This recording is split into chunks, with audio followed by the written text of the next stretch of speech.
Alright, well, I did already a base run, like, the Darkest Night board game, but I basically forbid, like, doing two of the DLCs from it. And those DLCs, basically, they would basically change around a couple of the game mechanics in the game, so I didn't do them for that reason. I figured, though, it might make sense for me to actually show them off, the DLCs. So we're gonna go into Darkest Dungeon again, and I'm gonna do another game specifically to show them off. All right, so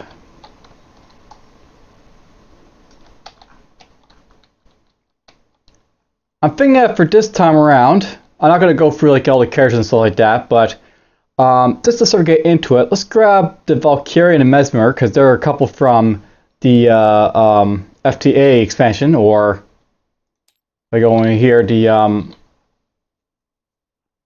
from the Abyss expansion. That's basically the one with the changes to the darkness cards, and that's basically something that'll change one of the game mechanics, right? The darkness meter over here. So you'll see how that basically works. So we're going to look for Valkyrie. There she is.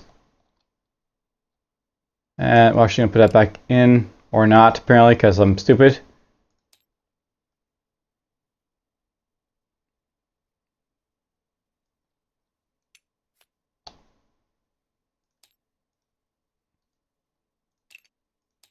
Search this, put this in here. Apparently I'm very terrible at this for some reason.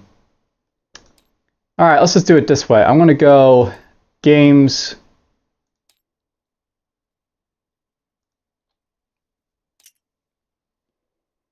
And there we go, let's reload it, because I can do that. Okay. Valkyrie, she's right there. Hello Valkyrie, you're going to come with us. And we're also going to grab the Mesmer, because that's another character from the Abyss campaign. Now, we're also going to grab a couple other characters. We'll use the Tamer and the Conjurer, and they're from the in Tales of Old campaign. That's the other one that's basically going to be shown off here. So there's a Tamer, and there's the Conjurer, so we'll take him.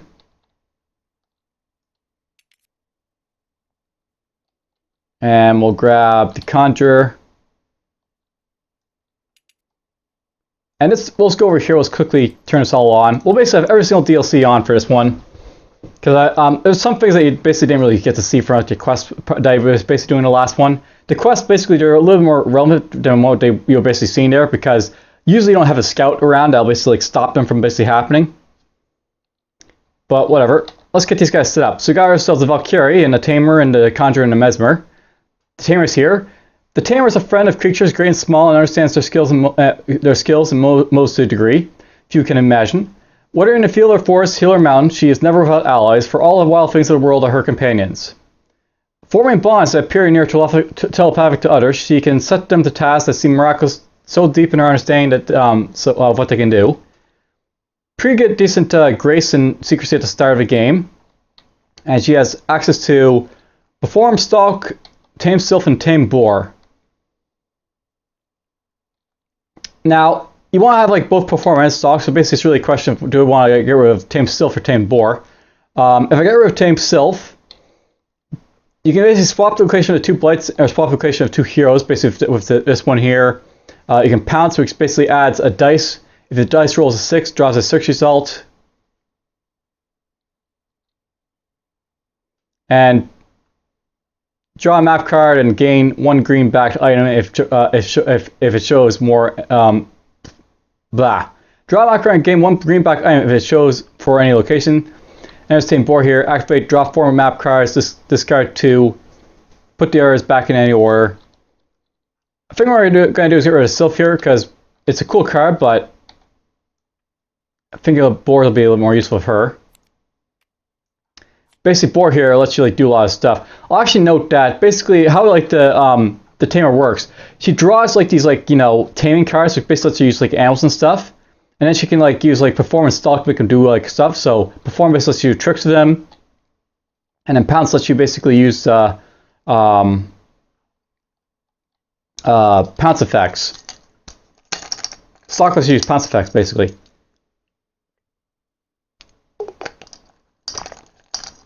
Yeah, I'll use Bork, it's pretty useful. Alright, so let's get over here to the Conjurer. This guy basically, he shapes ethereal energies into tangible forms, creating weapons, distractions, and other useful devices out of shadow and spirit. Though not strong in direct confrontation, the Conjurer is adept at spreading his influence over an area to arrange circumstances in his favor. And with careful planning, the Conjurer's creations can be a great help to his allies as well as himself. Basically, this guy's like, a wizard type of character. He can summon stuff, he can use invisible barriers, all like lovely stuff. I think out of all these cards here, I'm probably gonna get rid of invisible barrier. Basically, you can activate this to, basically hide yourself, and it'll basically prevent the necromancer from entering that location. But that doesn't seem too useful to me. We're not gonna worry about it. We'll get rid of it. And there's these guys over here. These guys are from the Abyss expansion. You got the Mesmer. The Mesmer is able to see and mold and thoughts and emotions in the minds of others. With an arsenal of plans and ideas culled from the minds of those around him, the Mesmer can undermine foes and lead allies with subtle suggestions or mind-bending illusion. When he reaches the height of power, a Mesmer need not lift a finger or take a step to control events throughout the land. So basically, this guy's a telepath. That's what this guy's all about. He can consume dreams. Basically, he can fight with free dice, exhaust you, roll through into successes. Hypnotism, he can basically lube with like 2 dice. Suggestion, you can move a hero at your location to an adjacent location, or hero at an adjacent location to your location. Basically, like you can move like heroes around if you want to without like them having to move. And there's Fool's Courage here. Activate any hero in your location or deactivate. You may use a Mesmer power as a free action.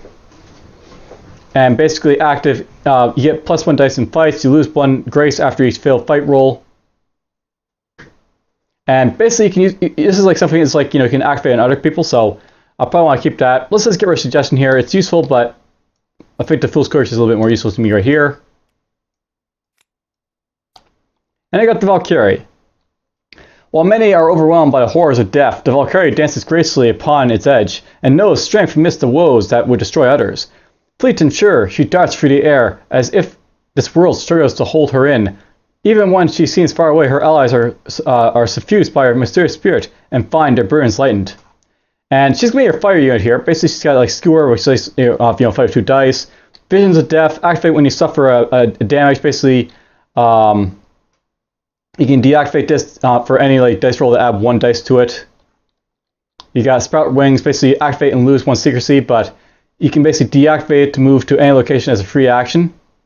So you can like move wherever you want to, and then you've got Lucid Spirit. When a Necromancer's movement roll is exactly the minimum required to detect any hero, that hero may choose where to be detected or not. It's basically just lets you like allow you to like move the Necromancer around if you want to, but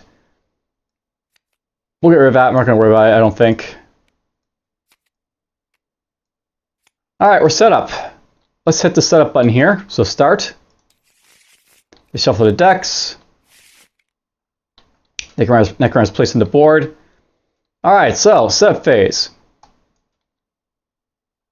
Now I got these mystery cards for like, in Tales of Old. And I've got darkness cards. We'll basically get into them when we get to them, but for now we'll basically like, not worry about it until we actually get to those points.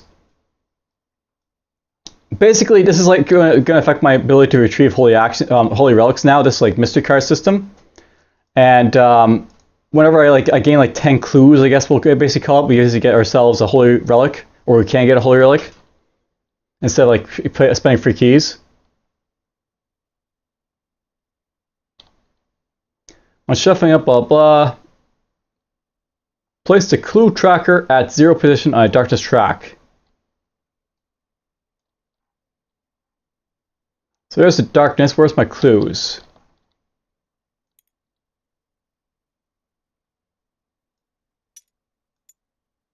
And why not? We'll put it right there.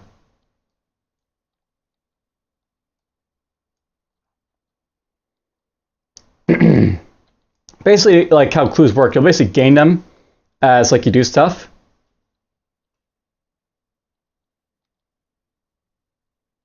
So basically, keys are no longer exist. At any time the hero would take a key in this game, you basically draw a mystery card and like you'll basically like use it to like date your stuff. That's basically how like the keys work.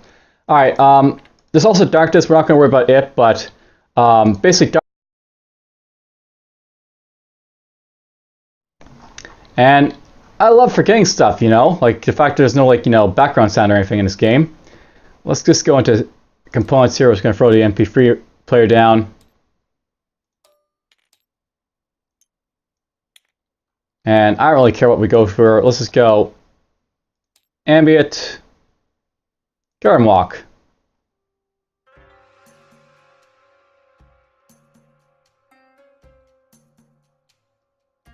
All right, so darkness cards. Darkness is basically new mechanisms for darkness stuff.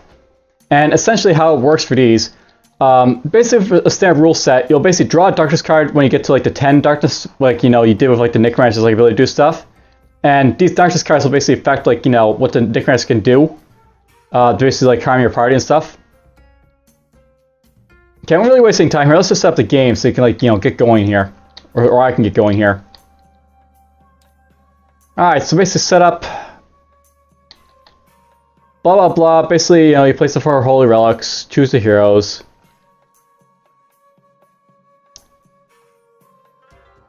Place the darkness tracker, grab the map deck, and you basically start putting down the blights. Guess we'll do that right now. Let's put down our blights. All right, so map. In the mountains we have terror. And by the way, because I have like the other 2 expansions, will be seeing a couple more blights now. Basically, a terror here. +1 dice and discard the highest. So apparently I can like roll more dice, I guess, but I have to discard my highest one. And when attacking this, I exhaust the power if I fail. So pretty bad. We got void in the castle and corruption in the village. So corruption goes in the village. Void goes in the castle. No bonuses basically for your things. Counts as 2 blights. Alright, voids is pretty bad because basically that means that you have like 2 blights here instead of like 1. And basically if you ever have like 5 blights on a place, they start to filter into the monastery, so that's bad. The swamp has wraiths in it apparently. So wraiths are an enemy type. They're pretty dangerous. Because they do 2 damage if you fail. The forest has stigma, and the ruins have enigma. So there's stigma. And the forest. So you basically have 2 less than default grace when you enter the forest. That's not bad because if you're already injured, you can enter there and you won't lose, I guess, anything. But if you enter there with like full grace, you'll basically lose them. And where's enigma?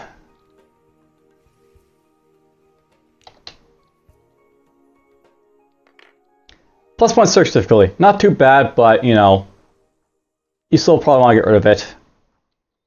Alright, well that's basically done. I guess it's time to actually start playing it, isn't it? Now I haven't played this game for like about 2 weeks, so I might be using this book to try and figure out a few things, by the way, just to throw it out there, but sequence of play, start, event, action, and darkness, movement, blight. All, basic stuff. Alright, now because I got the Mesmer here, I'm going to try and show this off. Basically, he's got Fool's Courage, and there's actually special instructions for his card because of the fact that, it could confuse people, so there's clarifications. So, Fool's Courage, Child's Wonders, Martyr's Faith, and Ascetic Peace. After spending an action to activate or deactivate any of these powers, the Mesmer may use a Mesmer power as a free action. This effectively allows him to redistribute any or all of these effects in a single turn, and optionally to use either suggestion or borrowed memory, but not a standard action such as searching at the end of the chain. So basically these actions, he can use them if he wants to. And like, you know, he can use like another Mesmer action after that. So this guy here, what I want to know if this guy is probably moving around with like other people. If I want to, like, I could use Fool's Courage right now to give like someone like, you know, bonus in their fights, and like, you know, that could help him a lot.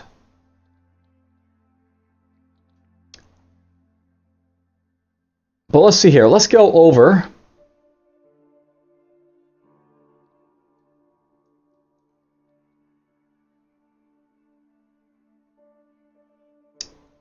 So I could use that there. No bonuses. Is the Fool's Courage a bonus? No, it's an active. And that's something I know you have to like distinguish between like, you know, what these all basically do whenever you're using them and all that stuff.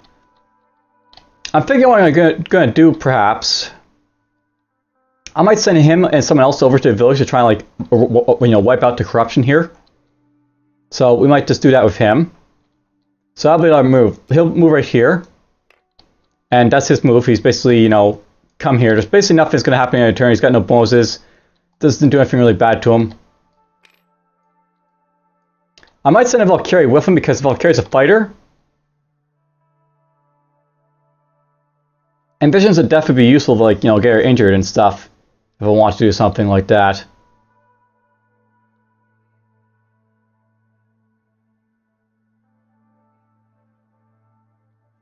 So let's move the Valkyrie with him over to the village.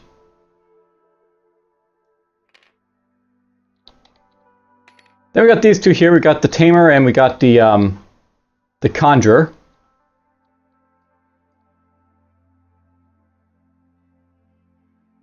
Now, something I know about these powers is that they require me to actually have, like, you know, one of my like things active. You don't actually get powers like, you know, from these things until like deactivate your cards. So in a sense, my my cards are actually like, you know, not activated, but the I'll do it this way.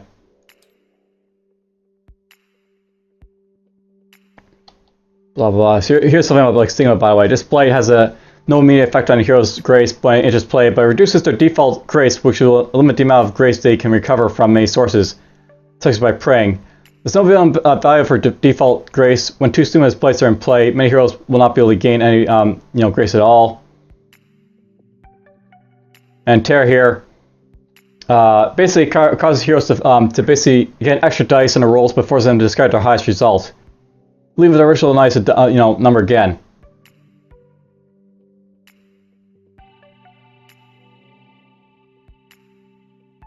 And here's something to note, by the way. Basically, you're also entitled to a minimum of dice, regardless of this stuff, and therefore the extra dice granted by Terror Blades cannot be taken away by penalties and stuff.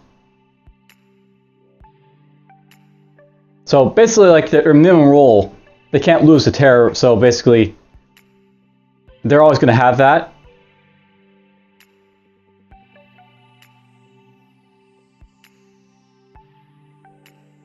And then, of course, Void constitutes 2 blights. That's pretty self-explanatory. Alright, let's see here. I basically want to look for the Tamer here because she's got Tame powers. So, basically, Tame powers. These powers, Tame Boar, you know, blah blah, can each be used as an action to gain immediate effect and also activate themselves. However, there's no inherent active effect, so activating them does not accomplish anything except when the power interacts with them. There are 4 powers in the Tamer's power deck that benefits from an active Tame. Basically, what this is saying, they have no inherent active effects, basically.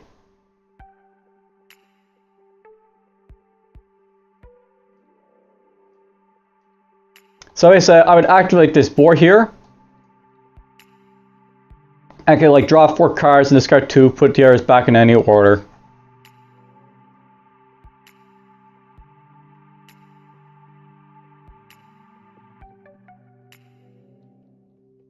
But basically, like, you know, there's like no like you don't actually use like the stock power, or, like the trick, or like, you know, the pounce power on them until like you've like done the thing here. So if no Tame powers are active, like stock's basically useless, by the way. And Perform's also pretty useless if you don't have like, you know, something to use.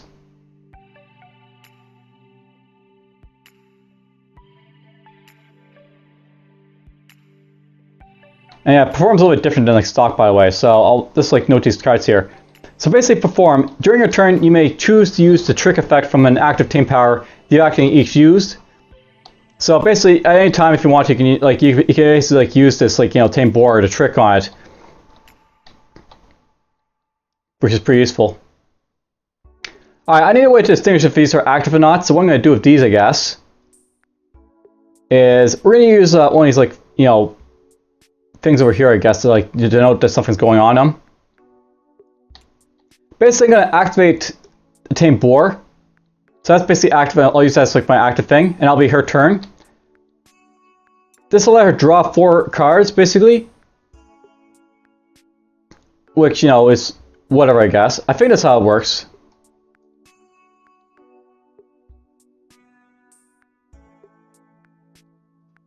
Basically, can each be used in an action to gain some immediate effect and also activate themselves. However, they have no inherent active effect, so activating them does not accomplish anything except when another power interacts with them. This game's supposed to be self-explanatory, but that's really, I'll note that, by the way, this is one of the worst rules, basically. So I can activate this, then I can draw 4 map cards, blah, blah, and all that stuff. I guess that's what we're going to do. We're just going to draw, the map cards and get them going. Here's map cards, right? Yeah, draw 4 map cards, discard 2, put yours back in any order. Actually, you know what? While we're at, I'm just going to quickly go through the Tamer's powers. Because it has, there's basically a lot to this character, and it's a little bit confusing, even for me, after reading about her already. I have read about her, but it's a little bit confusing regardless. So she has a lot of these skills. She has Majore, which basically use the action effect from the active tame power, then deactivate it and take a free action. It's basically Majore lets you use the action effect from a power. Oh wait, that's what I was saying? It might be the fact that you can activate it, but you don't get any ability from the action effect. So no, it's saying you can gain some effect and also activate them. However, there's no inherent active effect, so activating them does not accomplish anything.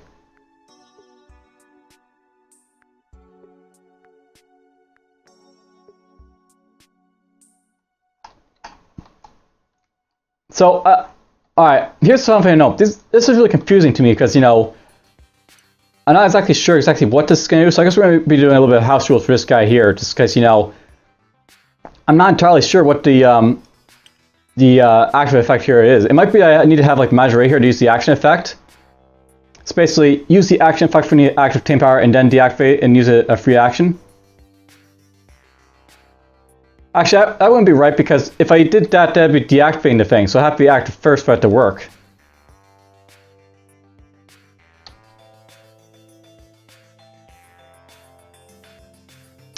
Alright, so here's what we're basically going to do with all this stuff here, because basically, she has lots of stuff here that she can basically do.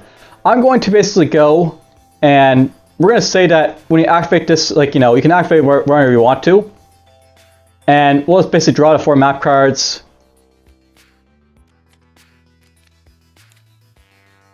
Because I'm not really sure if it really matters, by the way, if, you can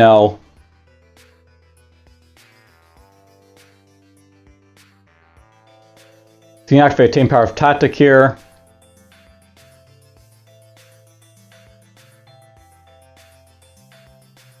I'll say it can be very confusing, this game, sometimes, with, the wording.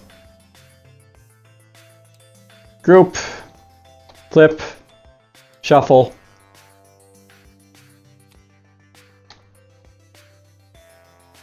But we're just going to say we're activating that for her turn. We'll draw our 4 map cards.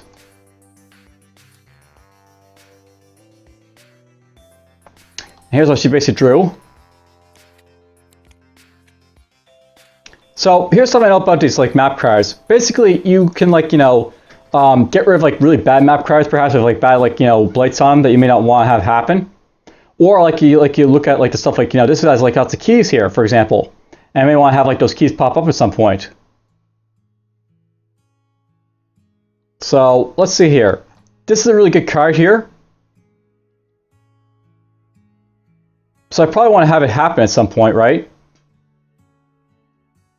And I'll note, by the way, it says put the artist back in any order. So if I want to, I could put this basically back in the deck underneath the top card here. And basically, the necromancer would use this card here, or if I want to go like put one of these other cards back and like that card he'd like draw and like I could like get the blights basically happening. So that's one way to look. Basically, I'm looking at this card here. I want this card to probably happen because it's got all these keys on it. It's also got an epiphany. Basically, it's got a lot of good stuff in that. And then from these cards here, the necromancer is going to move to like the forest, the village, and like the swamp here. So forest, village, swamp. I'm basically just going to look at all these like things and see like what would be like the worst thing that he could basically do to me. Lich, Race, Flux Cage, those are all whatever. Basically lose one secrecy entering and leaving, so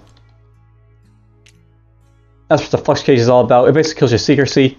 That would be on a village, so that's not too bad. Then you have like these things right here. Then you got these things over here. Skeletons, Race, Enigma, Corruption, Lich, Taint. Taint is like, whatever. It's bad, but it be in like the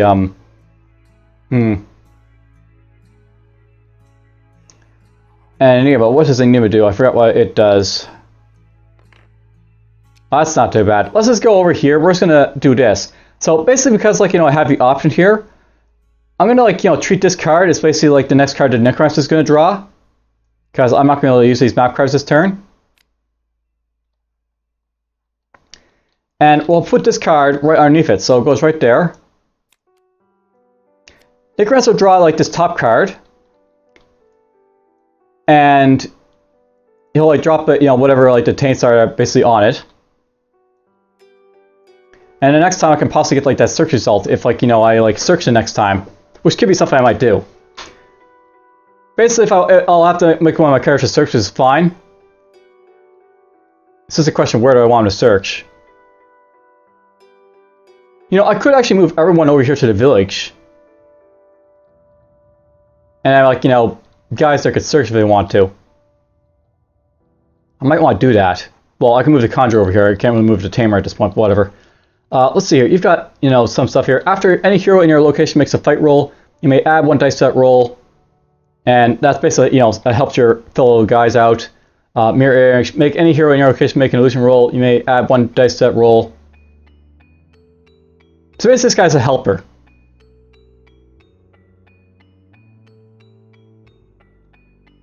I think what we're going to do, we're going to move everyone over here to like the village for now.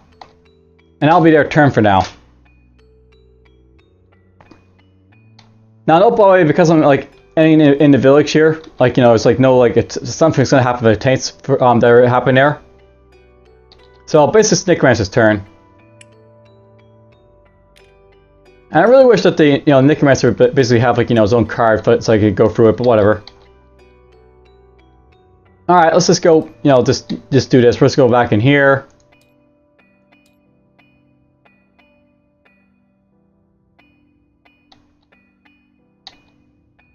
Alright, so basically Necromancer's movements and all that.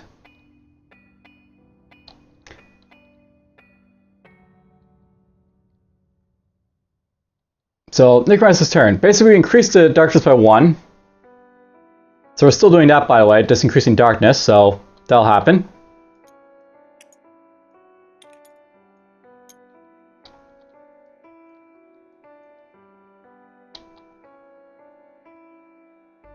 And I'll gain new abilities basically, once it gets up to like 10 darkness, but for now we won't worry about it.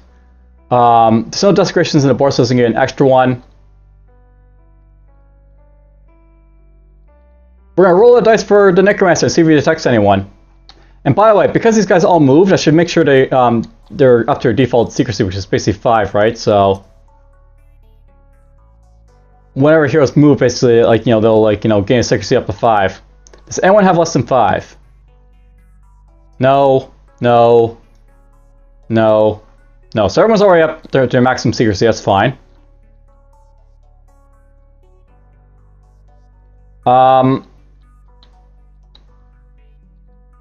See, I was going to roll a dice here. If he detects him, he detects him. If he doesn't, he doesn't.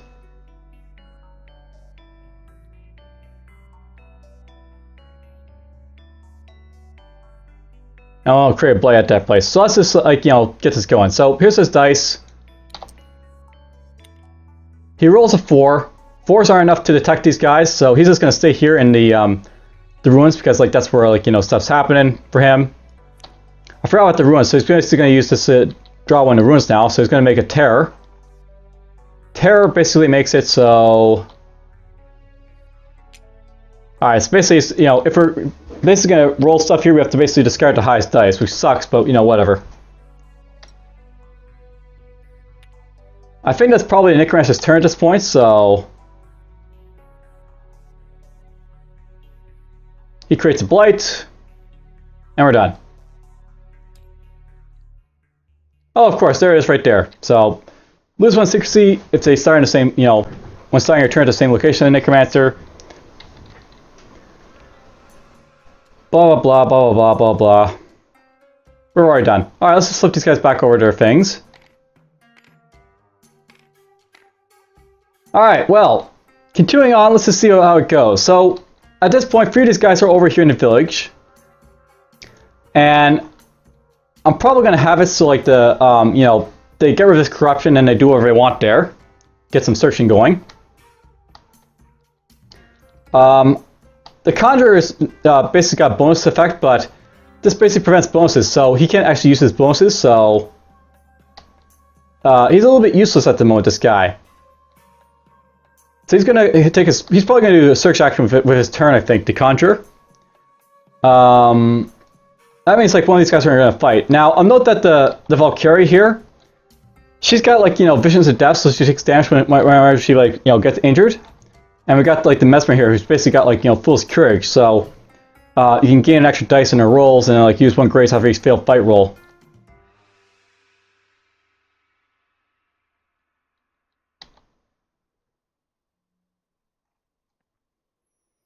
Now, I'm not sure, but I don't think this deactivates basically but when you like do this on a hero.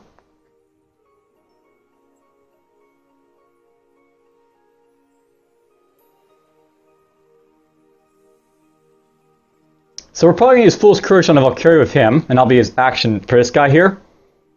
I think that's what we're going to probably do.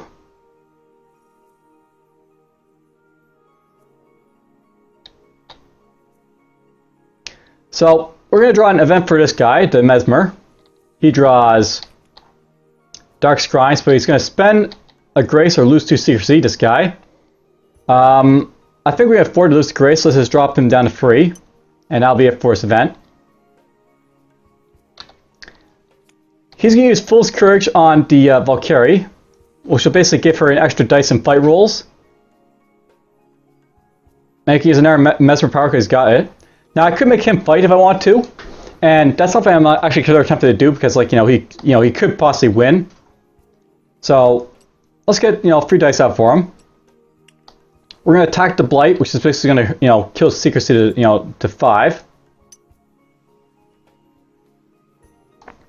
And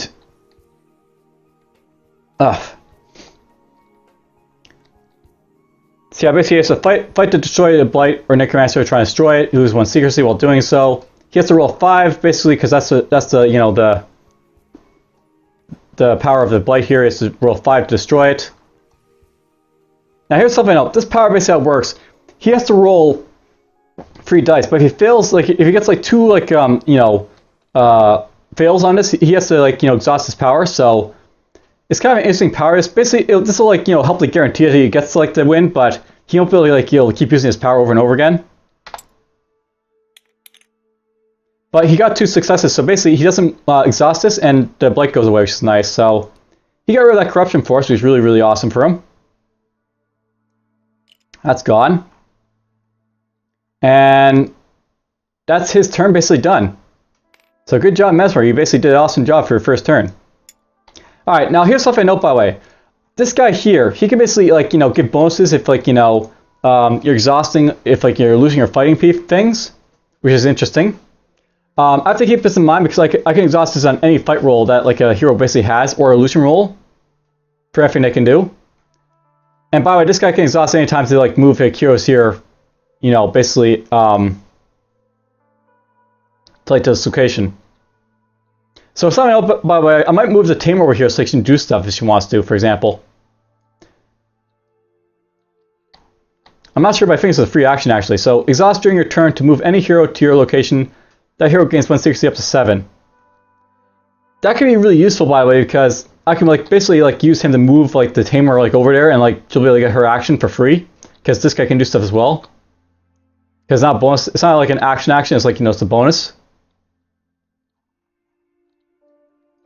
All right, let's see here. I want to get some searching going.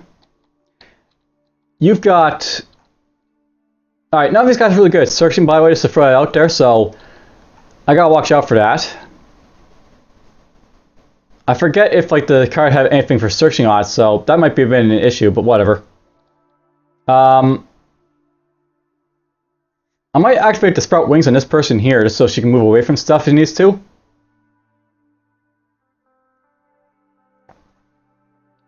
So, you know, let's use her next. We're going to draw her event card. And we got Ritual. You may spend 1 grace or lose 1 secrecy to cancel this event. You count the blights in your location, and if it's a 0, the necromancer moves there. If it's 1 to 2 blights, new blight is there, or +1 darkness if it's like 3 or 4. I think we don't want to have blights get created here, so it's going to drop this down to 4. And then for her turn, we're actually going to activate Sprout Wings here. So we'll activate this on her. You know what, that's actually something I can do, just so you know, this, if I know they're active, these things. Just hit on a character like that. I think that's what we're going to do. So basically that's an active card that the tamer can use over there. So basically now she's got basically like, you know, Sprout Wings activate. This is a really special card because it lets her do stuff. She can basically like use it to basically move wherever she wants to immediately. So it's good to have on, you know, basically for like, you know, moving around purposes. Alright, I think the Conjure is going to go next. Let's get this guy to do a summon during his turn, I think. And then I'll do a search.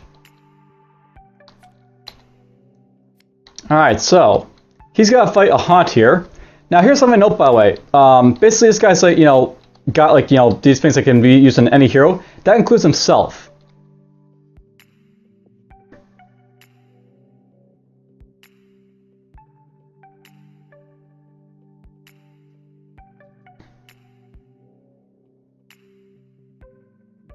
So let's see here. I could try a Void, or I could try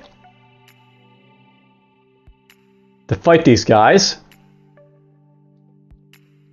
Now, looking at this, I'm thinking that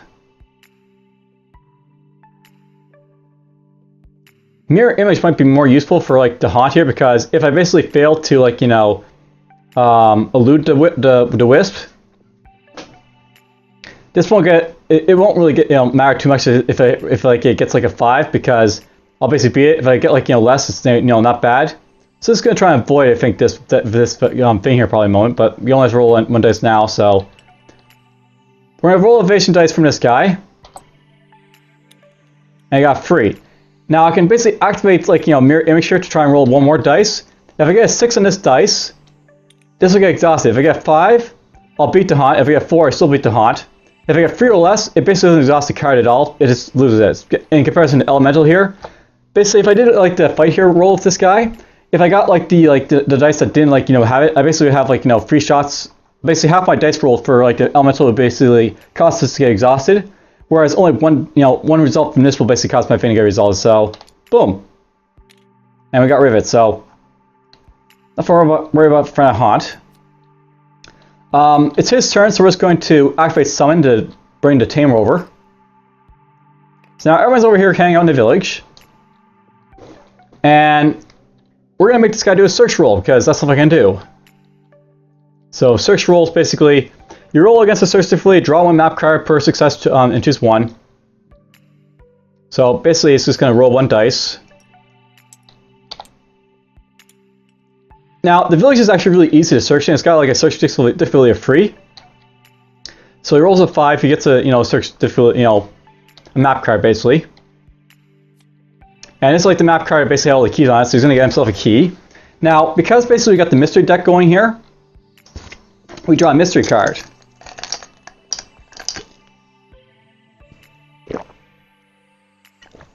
Yes, I know I'm drinking water, but I actually have to do a lot of speaking for this game, you know, so bear with me with it.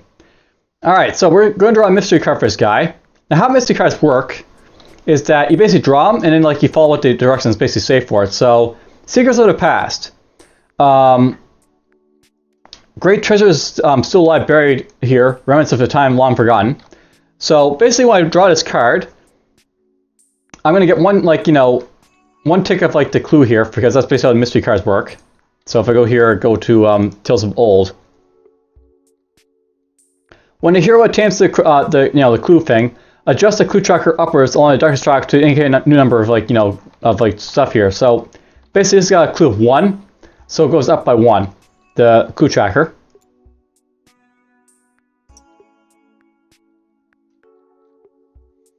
And it's got ruins here, so now here's something about this thing. Basically, this guy can like, someone can do like an action to like try and get more like clues here. So you basically gain 1 clue here, and you gain an artifact if it's a 5 roll or higher while searching there. So this is basically like, you know, a special thing because you can get like artifacts from this, like, you know, this thing here, which is nice. Secrets of the Past, basically it's active right there. And basically go on with this stuff basically. So you can pursue mysteries. Each mystery card offers 1 or more objectives that heroes can pursue to obtain additional clue and possibly rewards. If a section of the card is labeled action, then any hero in that card's location can spend their action to trigger that effect. If a section of the card has a key outline on the key, that section will list some reward and condition for receiving it. Each section reward can only be obtained once. Place a key over the outline once it has been completed. So basically this has got a key on it, so basically we'll try and do it, and if we get the roll, we get like the artifact. If we don't, we just get a clue from it, which is fine, but it could be better basically, this thing right here, just like, you know, thing. So I'm just going to go through this thing right now just to show it off a little bit, I think. So basically with the mystery cards, you have like a whole lot of like different things that can happen. Here's like a permanent effect. So basically you gain +2 clue if your grace is increased by 2 or more from a single prey action. So if you pray here, and this is always on a monster. Oh, that's worth knowing, by the way. So this basically shows the location that we're on here. So this is at the ruins. So this can only be at the ruins, this one right here. It can't be anywhere else. So the heroes have to go here to actually like do that like mystery. But yeah, basically like, you know, this is like where it goes. So that's like random. It goes wherever. Permanent is basically based on like, you know, the permanent things you can do. So this is like always going to be in play as a monster if like I get this going here. These ones here, basically you can only do like, you know, this can be done like 3 times with an action. This one can be done with 1 action. This is permanent, that'll always be done here. There's lots of things basically you can do here. We're just going to shuffle this.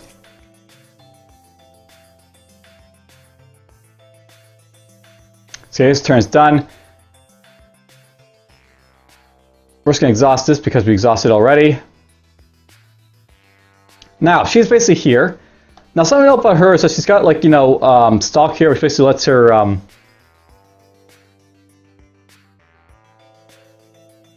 activate pounce, and she's got a trick here.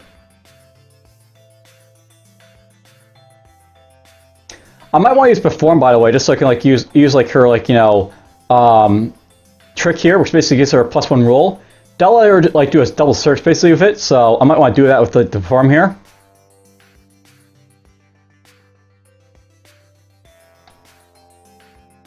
Don't maybe want to save it for something else. I think we're probably just going to just her do a basic search that, like, you know, the tamer. So let's draw our event here. And we got sloppy search. So you roll 1 dice. And you take the highest. So 4 to 5, no effect. Alright, well basically like we got no effect, that's fine. So you have sloppy search, apparently. Alright, now it's basically your turn. We're going to do a basic search of her, I guess. She got 5, so she beats the thing.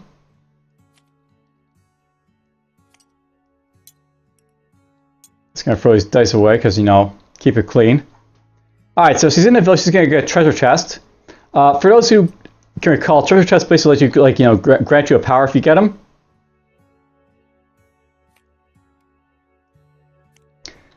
So basically, she can get herself a new power if she wants to, basically from drawing from her deck. Now here's something else about items basically from like this thing here. What I'm gonna do with her basically, I'm gonna give this a treasure chest over to this guy, and he's gonna use it to conjure. So the conjure is gonna basically draw a new card because I can actually do that if I want to with treasure chests. And the reason I want to draw cards with this guy is because these are not really effective as these powers right now. So I want to get him more powers basically to do like more effective things to this guy. So we're gonna draw his power card, and he got himself Shadow Scout. So basically, as an action, you can activate in your location. At the start of your turn, you can make a search roll, and at that location, and if you basically find that search, you basically succeed, and get an item. So this is like something that lets you do continuous searching. This Shadow Scout is really useful, really useful for this guy. Quite happy about that. All right, let's drop this up to 2. Get the darkness going. 1. All right, this guy's got 1. That means he's going to go over to the forest. He's going to draw a map card. And he's going to create a vampire in the forest. Alright, so we got vampires in the forest. Dangerous. Alright, well that's done. Now, here's something else, by the way. I'm in the village right now of all these guys. None of these guys are really great searching, except for the conjurer. So we're just going to stay here in the village to try and search away from stuff because why not? Try and get my searching going right now.